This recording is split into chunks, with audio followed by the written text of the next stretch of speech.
C'est probablement un des plus grands, si ce n'est le plus grand congrès d'oncologie générale de langue française. C'est aussi ce qu'on appelait autrefois un EPU, un enseignement post-universitaire. C'est fait partie de ces congrès où on récapitule en fait la connaissance, où on s'interroge, où on approfondit, où on échange. La connaissance livresque, elle est intéressante à deux niveaux, pour asseoir, pour faire sédimenter notre connaissance scientifique, mais elle a un inconvénient, c'est qu'elle ne relate pas le vécu de ce qu'un nouveau traitement ou une nouvelle stratégie va être pour un patient. Et le recueil de cette information via la connaissance orale est quelque chose qui est irremplaçable. Je suis spécialiste d'organes, pneumologue de formation initiale, et donc pour moi c'est d'une richesse extrême de voir les autres spécialistes d'organes, comme les gastro-entérologues, les urologues, mais surtout les oncologues.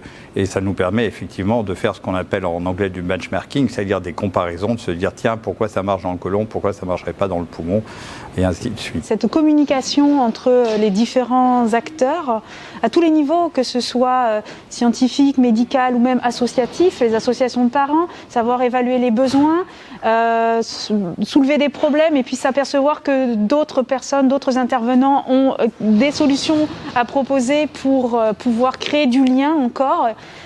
Donc c'est extrêmement important de se retrouver dans une intervention comme celle-ci, et en plus dans un cadre aussi convivial que celui-ci. Une des forces aussi de cette biennale, c'est la transdisciplinarité, puisqu'on a effectivement des hématologues, des oncologues médicaux, des radiothérapeutes, des manipulateurs, des soins de support, et donc finalement on va être comme une sorte de RCP où on va pouvoir effectivement échanger et peut-être monter des projets qu'on n'aurait pas fait en local ou dans des manières plus compliquées. Il y a le congrès, il y a tout ce qu'il y a autour des congrès pendant les pauses.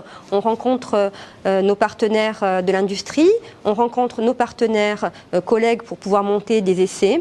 Donc il y a à la fois cette partie qui est très intéressante de se remettre à jour, mais également de pouvoir faire des projets. L'échange des idées n'est quand même pas le même quand on peut discuter de façon informelle avec les gens, qui sont d'ailleurs pas forcément toujours de notre spécialité. C'est là qu'on apprend, c'est là qu'on réfléchit, c'est là qu'on part peut-être sur d'autres pistes. Donc pour la convivialité, c'est effectivement sympathique de pouvoir se retrouver et puis d'échanger en vrai et de pouvoir fureter sur des thèmes qu'on connaît moins, c'est quand même essentiel.